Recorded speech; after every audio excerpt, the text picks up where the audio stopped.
Perfect. Hi, everyone. Kristen's going to be letting people in, and we'll give a few more minutes for people to hop on.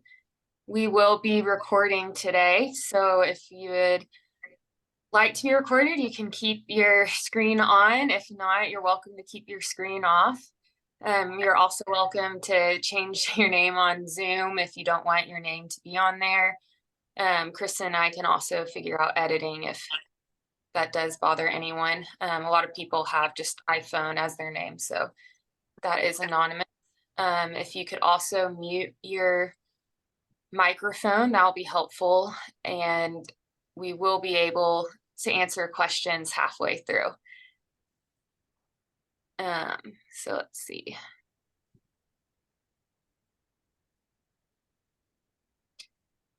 Okie dokie.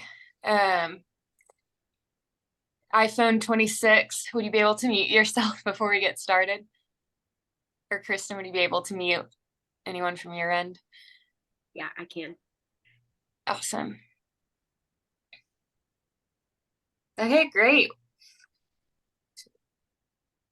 We'll wait a few more minutes. Then we'll get started. Awesome. Thanks, Kristen.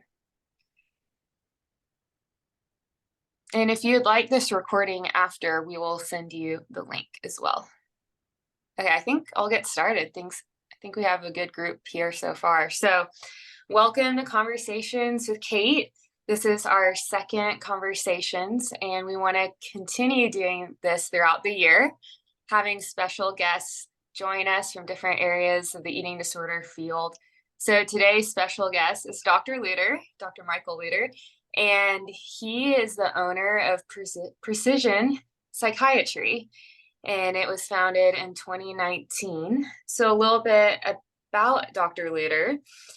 He wrote a book recently called Gifted, right here, and it stands for Genetic Information for Treating Eating Disorders. So background on Dr. Lutter: he graduated from the University of Chicago in 1996 with a degree in biological chemistry. He went on to earn his MD and PhD at UT Southwestern in 2003. And then from 2008 to 2016, he ran a research program on the genetics and neurobiological basis of eating disorders at UT Southwestern, and later did a brief stint at the University of Iowa. After that, he transitioned to clinical care at Eating Recovery Center, and I just found out we overlapped at UT Southwestern for a year, Dr. Lutter and I, and then we also worked together at Eating Recovery Center. After Eating Recovery Center in 2019, he founded Precision Psychiatry to pursue his vision of integrating new scientific approaches into the treatment of eating disorders. And I really like how he's bridging the gap with research and clinical work. Using all this research, he developed his book, Gifted. So Dr. Lutter and we will talk about his book in the first half, and then the second half, I'm going to open the floor for people to ask questions. I'll be monitoring the question box on my laptop. So when I was reading this book, I was fascinated first by the research we have in America and how that there's some discrepancy there, and just now what the future holds, especially with eating disorders. Well, first of all, Dr. Lutter, thank you so much for joining us today. Thank you for giving up an hour of your time. So I'm curious, first, just what got you interested in writing a book? What got me interested in writing a book? It just got to the point where, so I've been doing kind of looking at genetics and neurobiology of eating disorders now since about 2008, 2009. And a couple of years ago, I started to have these, it started all come together and kind of start to make sense, but it was really complicated, really hard to explain. And I'm like, I just need to write all this out and get it all out on paper. Because it's just it helped me organize my thoughts around it. And in fact, the final breakthrough I had was because I was actually sitting down and writing it. So I started writing in January 2022, and I had most of the pieces, but I couldn't put it all together. And as I'm writing it, it became crystal clear to me what the last piece had to be that I was missing. And then sure enough, it like popped up. And then about October, like it just all crystallized. I'm like, it all makes sense now. So it was actually a really good exercise for me. I tried to write it at a level that was, approachable to anybody, who in the field, even if they don't have a science background, or, family members, especially ones who might have gone to college, have a little bit of a science background or a medical background. But I know it's still really like super complicated. so I can geek out on this stuff and just talk about it in depth. But I know that, I can see people's eyes glazing over. So hopefully the book will be able to kind of fill in the gaps where I go too fast. I love geeking out, and you're right. There are parts that were a little complicated, but I still love it. And I'm curious because in the book you mentioned 50 to 70% of the risk of eating disorders can be from genetics, and that's a significant number. And so, from the research you found, how can a client, if they know that, mom or dad or aunt, uncle has had anorexia, bulimia, or binge eating, like what are the next steps for them with your research? And I guess the first step would be I'll ask you what the first step is. What's the first step? Yeah. So, we know eating disorders are multifactorial. So, I never want to diminish the role of culture and society and medical illness and development, all of that stuff. Mm-hmm. But the thing we know least about is clearly the genetic part. Really into the last few years, we haven't known anything about the genetics at all. Whereas, we have a pretty good idea of some of the social and cultural and medical components that increase your risk of developing an eating disorder. So I kind of decided to go where, the greatest need was and start looking at the genetic side. There are sort of two, you can think of like genetic mutations in sort of two broad groups, right?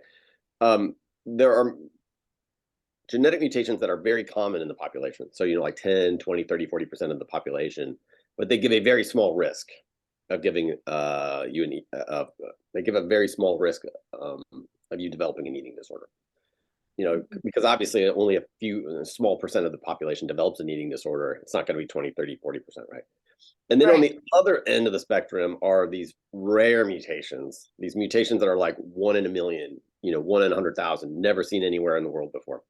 And those tend to be very highly damaging and give you a much higher risk of developing an eating disorder or any kind of disease. The classic example is breast cancer.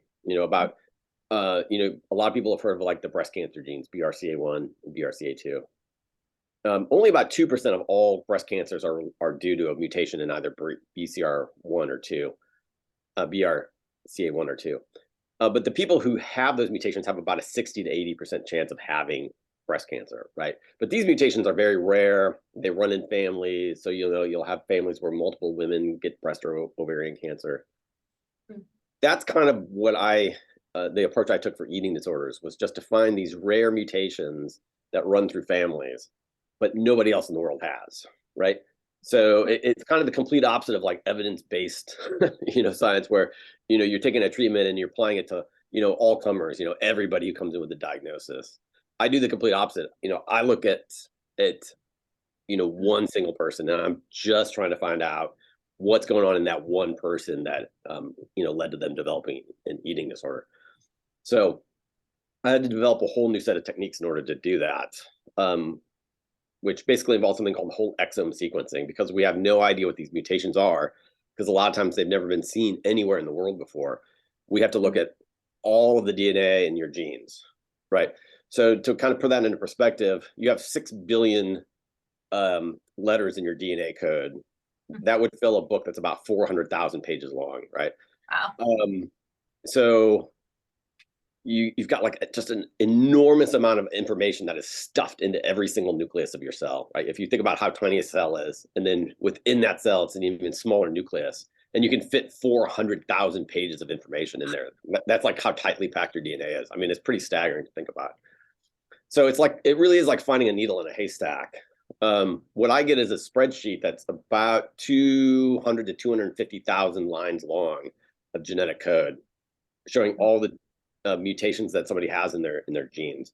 And then from there, the breakthrough is when I worked with a human geneticist named Jake Michelson to be able to, based upon the types of mutations, prioritize the ones that are more likely to be causing the eating disorder. So we have an algorithm, we can get that down from 200,000 down to about 400. And then once we get to 400, then I can go through each one individually and look at them, and then I figure out which ones are increasing the risk of the eating disorder. So that takes about an hour, 2 hours, sometimes longer than that if it's something I haven't seen before. It's getting faster now that as we have more and more people there, it's pretty clear what the patterns are. So it's getting faster, but for a while it would take me, like hours or days in order to go through each individual one. That's fascinating. And when you're saying just 6 billion DNA coding, 400,000 pages, I just think, wow, like humans are so uniquely made. Like you can't deny it from the science, just how all these it's remarkable. Yeah. Like how complex it is. Yes. Something that I found interesting when working with you on a client who did the coding was they had a hard time breaking down. You found from the research or their coding, they had a hard time breaking down amino acids. Can you explain more about that? So what jumped out right away, and this was within the first 50 patients that we sequenced. What was very clear right away to me was that people with anorexia restricting type, especially with like OCD tendencies, are much, much more likely to have mutations in genes related to breaking down long chain fatty acids, or what we call essential amino acids. So there are 20 amino acids that make up your protein, all the proteins in your body. So your muscles, your collagen, your the hemoglobin in your red blood cells. All those are composed of proteins. I think it's 9, right? 9 that you need to get in your diet because your body can't make, and then 11 that you can make on your own. Yes.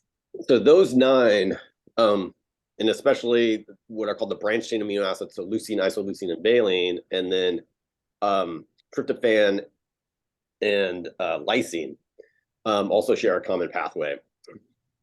Those are much more likely to be mutated, have severe damaging mutations, and run through families than in the general population. So, I've known for several years now that people with anorexia are more likely to have mutations that make it difficult for them to break down certain macronutrients, right? So if you go all the way back to school and you think about it, so most people remember the inborn errors of metabolism, right? That's a common one that you see in dietetics and also in medical school, where it's like you can't break down like maple syrup urine disease, right? So it's those genes, but you have one copy instead of 2 copies. So you don't have the full disorder, but you have one copy that doesn't work as well. So these folks just have a decreased ability, a capacity to break down fats and proteins for energy, especially when there's like this increased demand for energy, like when you're exercising, or like when you're fasting or dieting, and somebody starts releasing fats or proteins to kind of create energy. Their body just can't keep up with that, or their cells can't keep up with that. Yeah. So our shared client had a mutation in the pathway to break down lysine and tryptophan. It was a pretty severe mutation. It's called I believe she has a stop gain mutation, right, where it like cuts it off in half. And so essentially one of her 2 copies of the protein doesn't work at all. And what's interesting is I find that patients tend to naturally develop aversions to the macronutrients they can't eat, right? So, you think of anorexia classically as someone who doesn't like fat, doesn't like to be fat, eat fat, anything like that. I see that pretty commonly in people with the mutations who can't break down long chain fatty acids. And then the patients who can't break down protein tend to gravitate toward being vegan. Very often, they've got they're either like vegan, vegetarian, but they don't eat like a lot of meat. That's all anecdotal. Like I haven't done like a regression analysis or anything, but it's definitely a pattern that seems to pop up. Um, I have a small number of people who can't break down carbohydrates. That's the least common of the three, but I've got a few, and they tend to not like sweets or sugars or things like that. It was just really fascinating just for the field of nutrition, how your genetic information can help dietitians form a meal plan. And mind you, right now, this is all anecdotal and controversial, but there is a pattern that you're seeing that can really help our field too. And I love that you're married to a dietitian. And the So that therapist, y'all yeah. can talk, and she works with eating disorders, so y'all can talk back and forth about this. Yeah. Yeah. So So it is controversial, right? I mean, you're trained in eating disorder to, have all components, represented in the meal plan and not to cut back on any of the macronutrients. So, the genetics would suggest that there are certain things that people can't break down. So maybe we need to like look into that and see if there is. How are you? Good. Just drowning in these One best second. notes issues, but anything we can. oh, there you go. Yeah. So, I'm hoping that people start to like do research, to try to figure out, what is, what's exactly going on. Do we need to adjust meal plans? To like,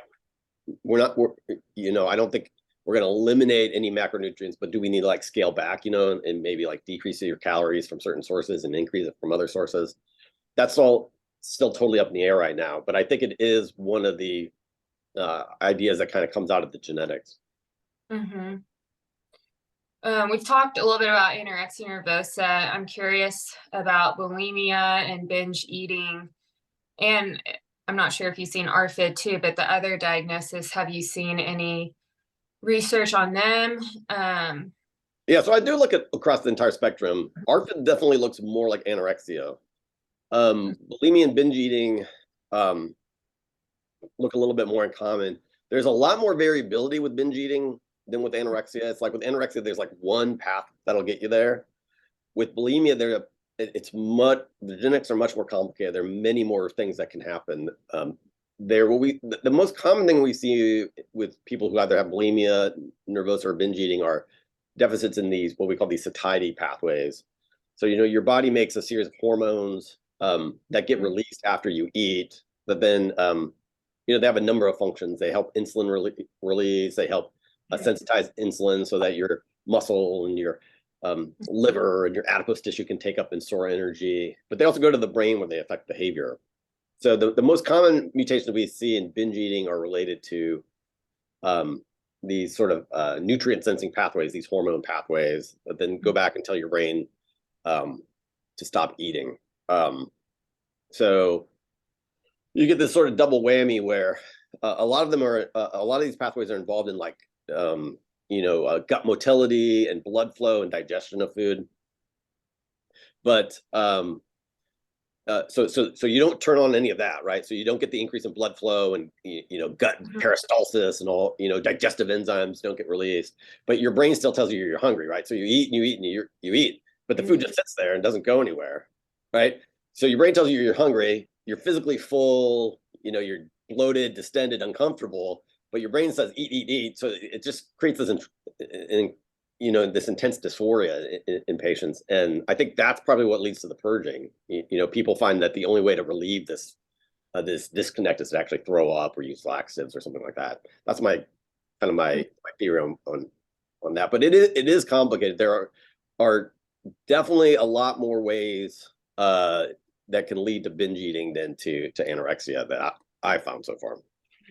Mm-hmm. Well, right now, the hot topic is Ozempic. Yes. So wondering what you think about that medication and other Hollywood medications. I'm just going to say in quotes. Hollywood medications. Well, not, right now they're promoting that to a wide group of people. So that's why I say that in quotes. When can we use it safely based on genetics, and when would you not use it? like Hollywood just throwing it at anyone. Right. So the big finding of our first paper, which came out in 2017, was that the most common mutation in bulimia is in GLP-1, right? So I was talking about the satiety hormone. So GLP-1 stands for glucagon-like peptide 1. It gets released from your intestines after you eat.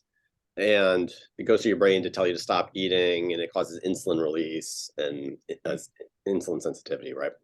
So about 10% of the patients that we sequenced their DNA with bulimia had a mutation in the GLP-1 system.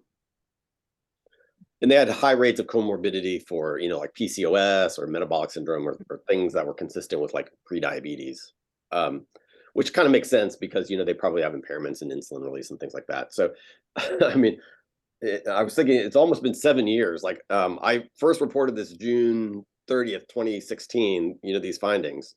That there was a subset of people with bulimia that was probably due to lack of a hormone, the satiety hormone, right? And it really went nowhere. Like there was really very little interest in it for years and years and years. And then like these medications came out and kind of exploded, and now they're like everywhere. Like I'm surprised like how many patients are taking these now. I have a lot of people who are getting them from their like primary care physicians, and I'm like, no, this is probably not a good idea for you.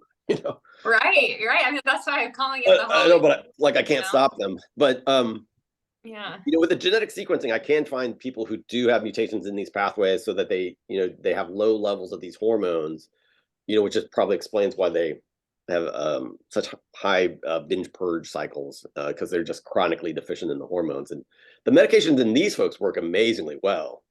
A lot of them have sort of really treatment resistant binge eating or bulimia nervosa, and you give back just a little bit of the medication, and they respond really beautifully. Usually on very low doses, they go back to kind of eating, pretty typical, meal pattern, 3 meals, 1 or 2 snacks a day.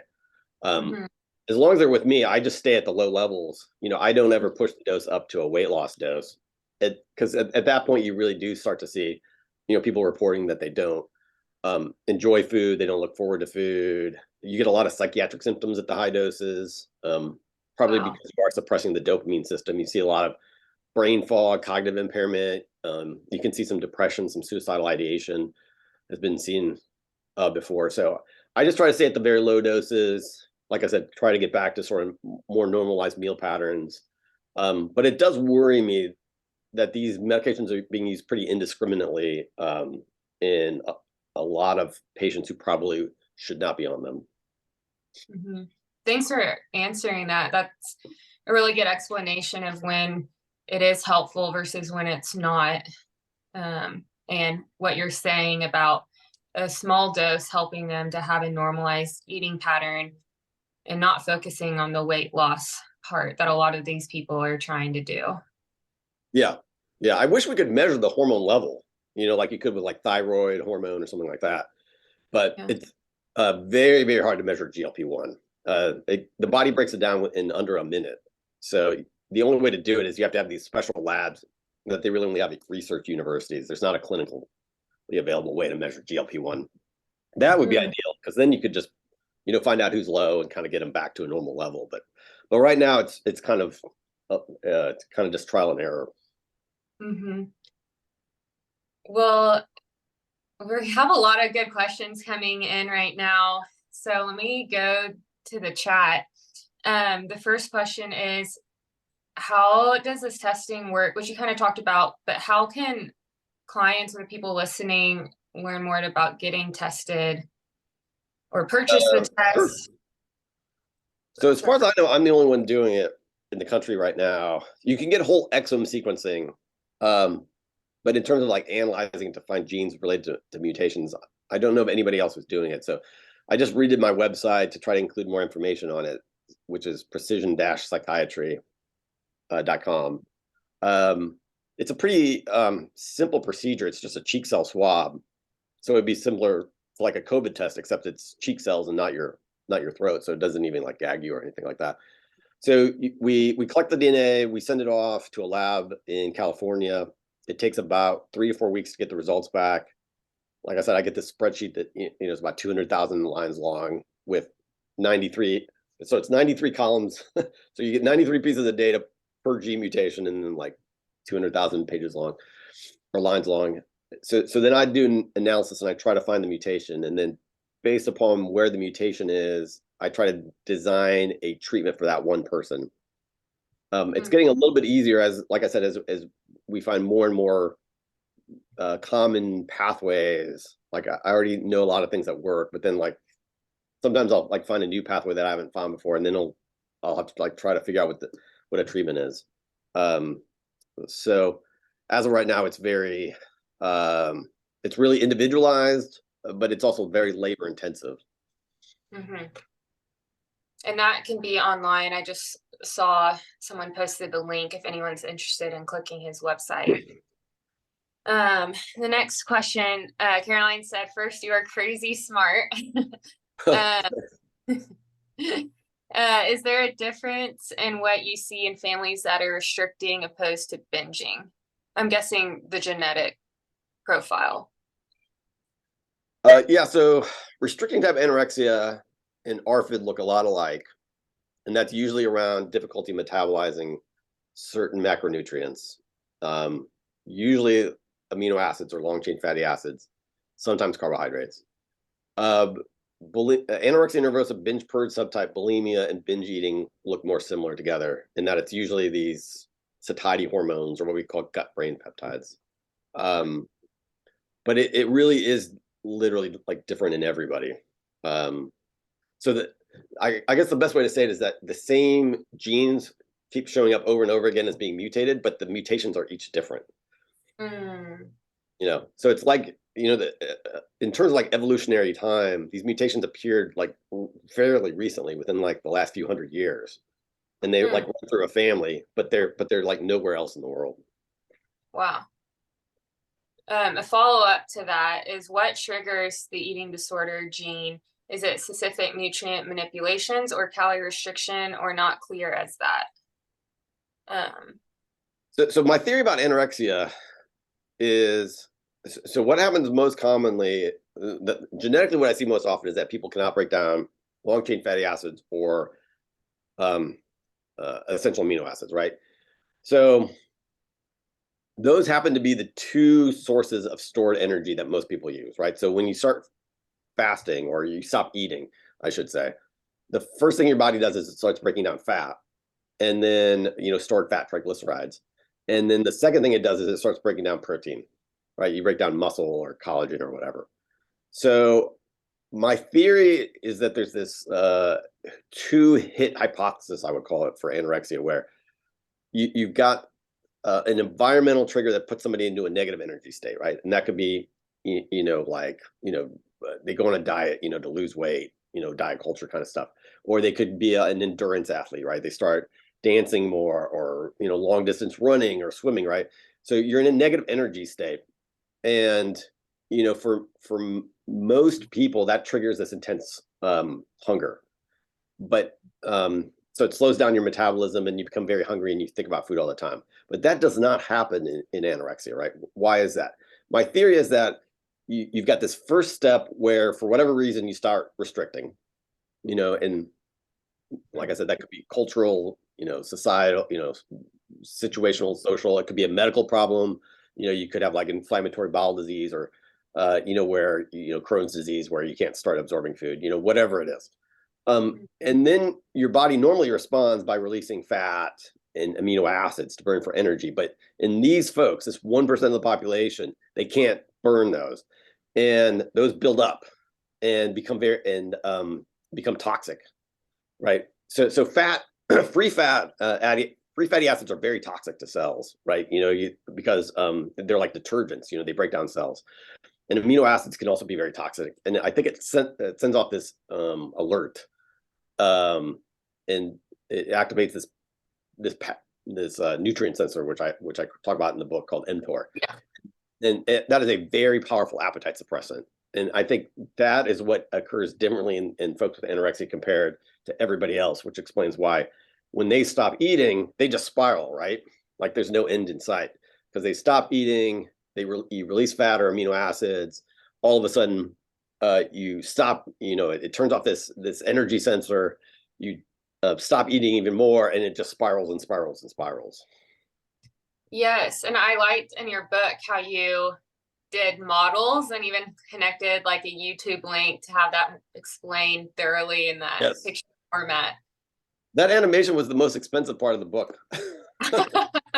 That cost more than everything else I did combined. So Oh my, that's hilarious. I hope people liked it, because I'm just like, oh my God, I hope this works, because I'm spending so much money on this. It's funny how that happens. Okay, next question. Has there been any experimentation with new technologies like CRISPR to help treat genetic mutations? So people are doing, so CRISPR-Cas9, for people who don't know, is a gene editing technique where you can go in and you can change back individual nucleotide mutations back to the original.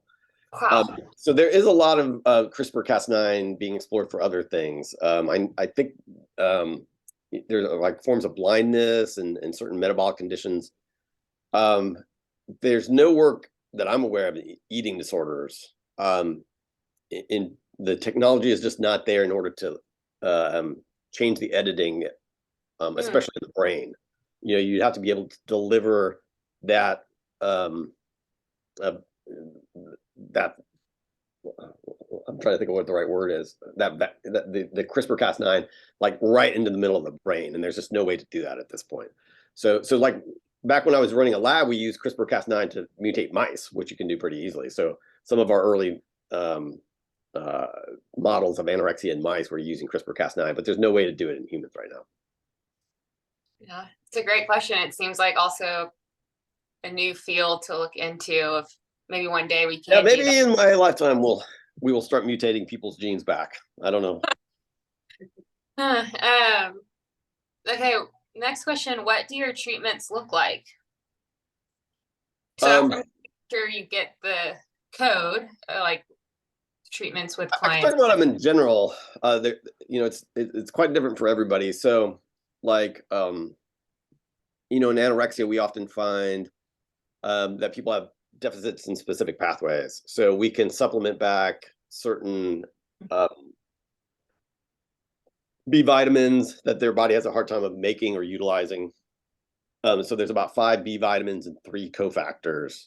So it's the most common is L-carnitine, acetyl L-carnitine, which is required to break down long chain fatty acids, lipoic acid, and CoQ10. Those are all more commonly mutated in people with anorexia. Those are just supplements you can give people back. And then a few B vitamins. So, most people are already on folate, but thiamine is the most common. Thiamine is very important for breaking down fatty acid, long chain fatty acids and amino acids. Panthenoic acid, niacin, B12, and biotin as well. So a lot of times it's just like giving back a supplement or a vitamin. Sometimes if it's a specific macronutrient that they have a hard time breaking down, I'll talk to the dietitian and see if we can, adjust the meal plan in a way that makes sense. Whether that is to just cut back a little bit on the protein maybe and find other sources of for the calories to kind of make up for that.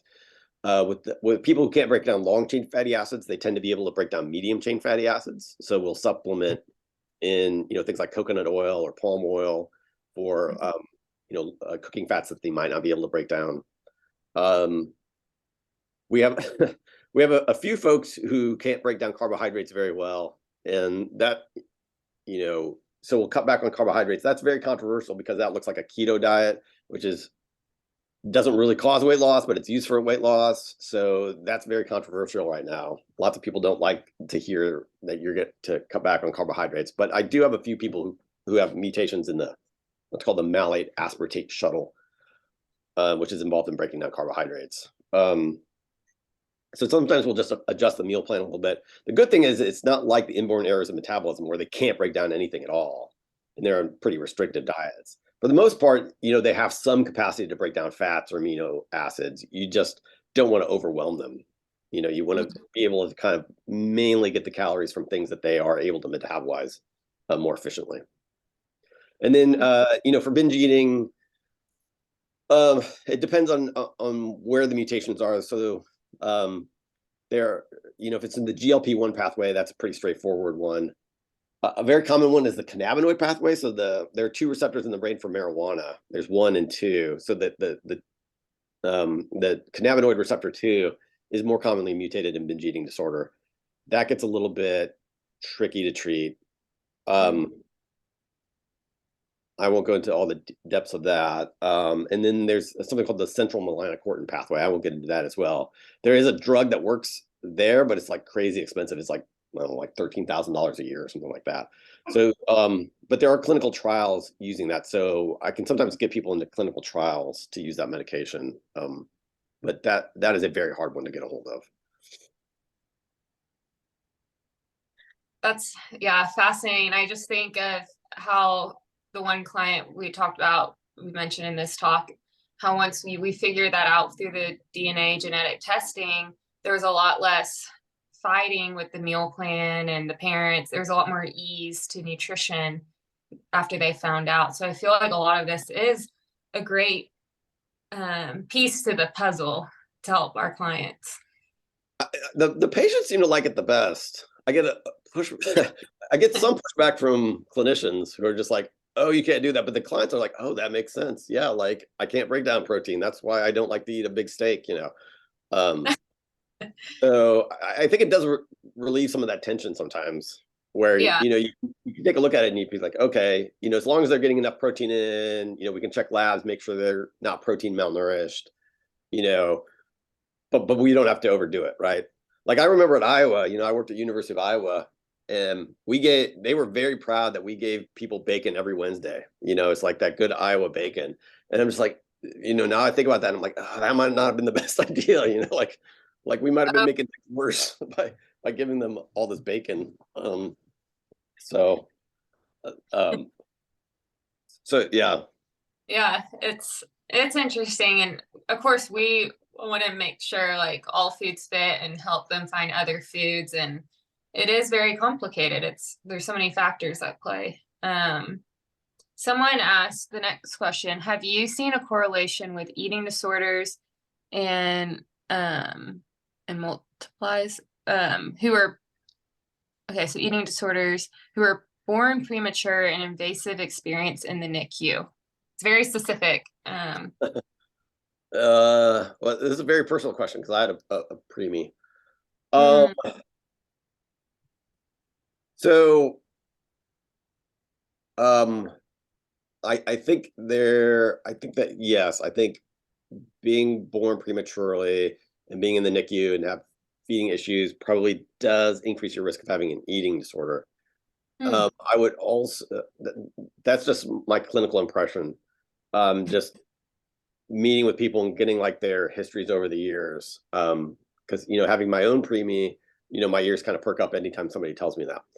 And a lot of the, in humans, most of the feeding circuitry is in the third trimester, is made in the third trimester.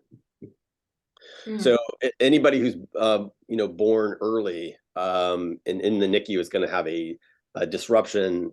You can see this in mice pretty clearly, but in humans you can also see it.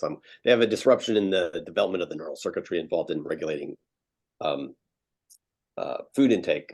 In particular, you need leptin from the mother. So leptin is one of the primary appetite hormones. It's that comes from fat. You need leptin from the mother in order to help these neural circuits develop. So there's some talk about giving leptin back to preemies in order to help develop the neural circuitry. Anyway, I'm way off topic here. The short answer is I generally don't do genetic sequencing. I think there's a strong environmental component, right? So if somebody had like a brain trauma, that led to their eating disorder, or somebody was in a NICU or something like that, then like, I don't think that's genetic and it's not going to help. So I don't do genetics much on these folks. So I do think prematurity probably does predispose you to certain eating conditions. I don't know what the magnitude of that effect is, but I don't know anything about the genetics of it. Great question. the next one, can you explain the genetic testing you provide to help individuals determine which psychiatric medication may be most appropriate for them? Right. So that's something called pharmacogenomic testing. So there are a series of genes that create proteins that are mainly expressed in your liver that help break down medications. So not just psych meds, but almost all of your medications. There are some medications that get broken down through your urine. So like lithium or gabapentin go through your urine. Mm. Most of them get broken down by these, what are called these cryptochrome proteins. So there have been genetic tests around for close to 10 years now where you can look at common variations in these genes that are involved in metabolizing proteins. And that helps you predict whether or not you're more or less likely to be able to break down, like antidepressants or sleeping medications or mood stabilizers or things like that. Most of the long-term research has been pretty disappointing in that they've not found that it's had a huge magnitude of an effect. It might cut down a little bit on the, maybe by a few months it helps people get to a more stable medication regimen, but it's not had a huge effect. What's interesting is when I do the genetics and I find out what is the underlying cause of the eating disorder or whatever, it's almost never a psychiatric medication as the treatment, right? Like I'm almost never, giving back an antidepressant or a mood stabilizer based upon the genetics. We don't really know how psychiatric medications work. They were all discovered by accident. And they just kind of have these general, like broad benefits in terms of helping brain health, but they don't do anything that's like really specific. So you can sort of think of it as like, anti-inflammatories, right? So like, Tylenol or ibuprofen or, prednisone, right? You can give that for all kinds of stuff. They give it for like, pneumonia and, inflammation and infections and cancer and rheumatic conditions and all these different things. So it has a broad benefit to decrease inflammation, but it's not really specific to any one disease. That's probably similar to what psychiatric medications do. They have these broad effects to sort of just help brain health in general, but they don't really target the underlying cause of depression or anxiety or OCD or anything like that. So once you do the genetics and you find out what's actually causing it, it's almost never a psychiatric medication is almost never the answer. I hope that makes sense. I know it's confusing because we think of like depression or anorexia or schizophrenia or bipolar as like real things, but they're not real things. They're syndromes, right? They're groups of symptoms that probably are caused by lots of different things. So it's probably not surprising that the only things that work are these broad treatments that just have these general benefits, because we're not treating the underlying cause of any of them. You can use the medication as a form of help, kind of like what you're saying with aspirin. It can help pain, but different areas of the body. The medication like Prozac, for example, can help treat anxiety, but we still have to do. So look, like Prozac's a great example, right? Prozac's was first approved for depression, but it's approved for like anxiety. Well, I don't think it's approved for OCD, but we use it for OCD. Panic attacks, premenstrual dysphoric disorder, bulimia. It's got all these different causes, right? So how is it working for all these different things? Well, probably because what it's doing is just boosting serotonin. Just has this general effect to help brain cells in general, but it's not doing anything that treats the underlying cause of the actual condition. And to do that would be continuing to see like a therapist, dietitian, and the doctor, like the whole treatment team. Is that? Yeah, right now that's what works best. Ideally, at some point down the road, maybe using genetics or something like that, we'll figure out what actually causes these things, Right. And then just be able to treat that specifically. But depression is a good example. Like something like 15 to 17% of the population gets depressed at some point in their life. We know that's not one disease, right? We know that is many different things going on, and it sort of all ends up with the same place where you're down, you're depressed, you don't enjoy things. But there's a lot of different ways you can end up at that point. Someone asked, my clients have been told that Ozempic and the like have stopped the food noise. Do you have thoughts on how that correlates to genetics? So in these folks with like these satiety hormone mutations, what they talk about is they just think about food all the time. You know, if you I'll sometimes say, what percent of the time are you thinking about food? And they'll say, 70, 80, 90% of the time, I'll eat, I won't feel full, I'll go to work and I'll just be thinking of, when's my next snack? When is lunch going to be? And you start back on one of these medications and they'll just be like, I can eat, I can feel full and satisfied, and then the food noise or whatever you want to talk call it gets shut off, and then I'm good for a few hours and I get hungry again and I can eat. That's the ideal situation. So that's kind of the way people describe it to me pretty frequently. The first person we did this on, it's like, I can have one cookie now and I'm happy. I don't need to eat 12. And then I can just like, walk away and do the rest of my day and not, be thinking about cookies the rest of the afternoon. The next group of questions, there's a couple on family lineage. So if one question was, if there's a history of eating disorder in the family, is it recommended that a patient of yours move forward with genetic testing? Yeah. So the three times we're most likely to find something interesting, right, is if you have a strong family history. We almost always find it in those cases now. We say we, it's really just me. So almost always find a mutation if there's this strong family history, right? So those are usually pretty clear and jump out right away. If there is what we call a treatment resistant course. So people have had a lot of, good high quality treatment and still fail to kind of get into recovery. That is when we'll often see it. Or, if somebody has just had a prolonged course, 10, 15, 20 years where they've not really been able to get into kind of recovery. Often there we'll find one of these really rare, highly damaging mutations. And then if it's an atypical presentation, if it's a really unusual presentation, something that's pretty outside the norm, oftentimes we'll find something. A lot of times it won't even be an eating disorder. A lot of times it'll be a medical condition. A lot of sleep conditions actually present with eating symptoms.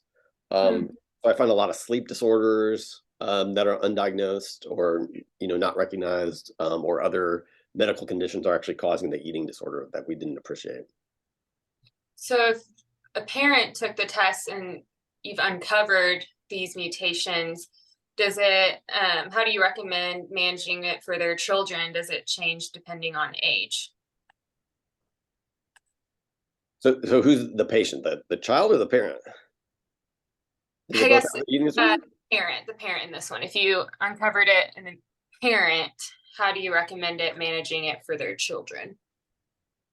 So this comes up from time to time. I'll have a young mother come in who's had an eating disorder, and we'll sequence her DNA and we'll find the mutation that we think is contributing to the eating disorder. And then they'll have young children, 3, 4, 5, 6 years old, and they don't have an eating disorder yet. And then the question is, do you do the sequencing on them to see if they have the same mutation or not, right? And that's on a case-by-case basis. Obviously it just increases your risk. It's not destiny, right? Even the most highly penetrant mutation I've seen gives you about a 90% risk of getting an eating disorder, but there's still people without it or with it who don't have an eating disorder, right? So it's not destiny. So some people are like, it's good to know, we can keep an eye on it, get early prevention. And then some people, prefer not to know. So it's really on a case-by-case basis of how we do it. If it's something where we can easily treat it or prevent it, with, say a vitamin supplement or that, oftentimes we'll lean toward testing the patients. Sometimes if there's nothing we can do, we'll just say, well, we'll just watch. That's a good segue to the next question. Are you motivated someone asked, are you motivated or personally looking into creating supplements or medications to fix the genetic mutations? So I did look at one point into So you can create your own vitamin supplement lines very easily now. There are all these websites where you can go on and they give you all the list of things. So at one point I did look into getting the 5B vitamins and the 3 cofactors and making a supplement and then marketing it. I decided not to do that. I think partly because I can just recommend products that are already on the market that are about the same cost, maybe a little bit more. And I think this might just be my own personal bias. I think if you start hawking vitamins and supplements, it like diminishes your legitimacy, right? Like my natural inclination is just like, oh, he's just trying to I really prefer an individual approach where I can sit down and go kind of over it with people than just saying, take this and then this will help people broadly. And then the other thing is like, I just don't have the time. My time is just much better spent finding mutations that cause different diseases than it is, just like trying to sell vitamins when there are, pretty good alternatives that are already out there. Yeah, I agree. So the client or the genetic testing is pretty expensive, which some people can argue it could help save money down the road getting this information up front, but it is a lofty cost. Someone asked, what is the best treatment approach if a client cannot afford this testing? So there are kind of two answers to that. So I have a lot of folks who can't afford it. And just based upon their like description of symptoms, I'll often be able to kind of narrow it down. And then sometimes we can do just like tests from like LabCorp or Quest that'll kind of help point us in the right direction. That's kind of my own gut hunch. So that can be hard to do. But if you're just talking broadly for like anorexia nervosa, say, there are quite a few B vitamins and these supplements that you can take, and you can sort of they're pretty inexpensive and they're pretty safe overall. Most of them it's hard to get toxic on with just a little bit of extra. So you could try doing that approach and seeing if it makes a big difference. And then I don't, as of now, I don't really recommend cutting out macronutrients or cutting down on them, I should say, without having some sort of testing done. But there are certain things that you can look at. So people with mutations in like long chain fatty acid breakdown, like they have higher levels of adipic acid. So you can like look at adipic acid levels and see if those are elevated. You can look at some of the, you can look for, there are ways to look for like B12 deficiencies and things like that you can look at. I've been meaning to sit down at some point and like write all of these out, but I've not had a chance to do it. So there are sort of kind of general approaches that you can bring in to the treatment to try to help, if you know specifically what to look for. Homocysteine levels you can look at for, if you have adequate, 1-carbon metabolism, so like folate. Is it methylmalonic acid, I think, is B12. There are ones for biotin. So you can look at some of these markers to see if you have deficiencies in certain vitamins. You can measure CoQ10 now. Look, I think you can measure lipoic acid. Carnitine is pretty easy. That's a pretty easy one to supplement if you want to. Try taking extra carnitine. I thought when we prepped for this talk a week ago, it's interesting when you brought up vitamin D too. How vitamin D can. That was the other really surprising one, is that at least 10, probably closer to 15% of my patients now have mutations where they can't break down vitamin D and probably are toxic on vitamin D. We know that unlike B vitamins, vitamin D, it's very easy to get toxic, and because vitamin D controls like phosphorus and calcium levels. So if you have too much vitamin D, you have too much calcium and phosphorus, and you get brain fog and depression. You can get psychosis in some instances. Lots of GI symptoms, nausea, vomiting, diarrhea, things like that. So there's a subset of my patients in which I really do think that vitamin D toxicity is like a huge contributing factor. And it's a little bit complicated because there's like a precursor to vitamin D that gets turned into the active form of vitamin D. And what everybody looks at is the precursor level. Hmm. So if you don't have any mutations, the precursor level and the active hormone level are pretty proportionate. So it makes sense. But if you have a mutation in one of these pathways where you don't have the right regulation, you actually have like super high levels of the active form, and then your body like cuts down on the precursor. So it looks like you're really, really super low in the precursor, but you actually have like tons of the active hormone. So, well-meaning, very well-intentioned doctors and nurse practitioners just start pumping in vitamin D into these folks. So, if you've got somebody with a vitamin D of like 7 or like 10, like super, super low, and you're like giving like 50,000 units, or 200,000 units or whatever, and it's still not going up, like that's usually a sign there's a mutation in this pathway, right? And you're just making somebody more and more toxic on the vitamin D. So if they have really low vitamin D, and if they have any kind of abnormalities in calcium or phosphorus levels, like be very worried that you actually have too much vitamin D. And then when you talk to these folks, what they'll say is, I went, a lot of them will be like, yeah, like every summer after, I'll have like band practice, marching band, we'll be out in the sun in the afternoon, and at the end of the day, I'm just like nauseous and like, throwing up over the side of a trash can. Or, I had one guy who used to mow lawns in the summer, and he would mow lawns and he would get like really, be outside and he'd get really sick, at the end of the summer. And he would have ARFID, and then he'd go back to school and it'd go away, and then like it would come back every summer. So it is another thing to kind of keep an eye on. So that was another one of these cases where I consider that more like a medical cause for the eating disorder. That was like really shocking that I would not have otherwise ever thought of. That's a really good point, how that affected the eating disorder, but it wasn't a typical eating disorder like we usually see. It was part of the genetic mutation. Yeah.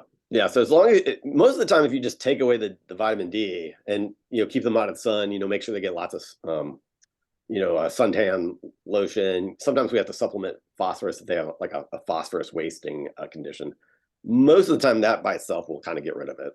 But if you have any sort of history of family kidney stones, or abnormal vitamin D or calcium levels, abnormal calcium or phosphorus levels, it is something to keep to think about. Well, all this information has been fascinating. I took a lot of notes even just today listening to you.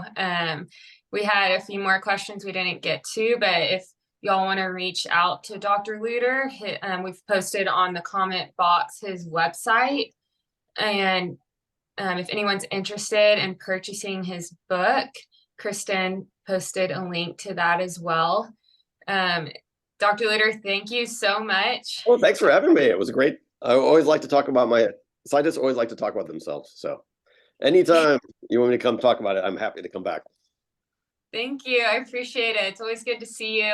And Yes. Thank y'all all for joining. And we'll send out a survey either today or tomorrow, just what you thought about today's talk, and if you want to hear more things like this. So thanks, everyone. And thanks again, Dr. Lutter.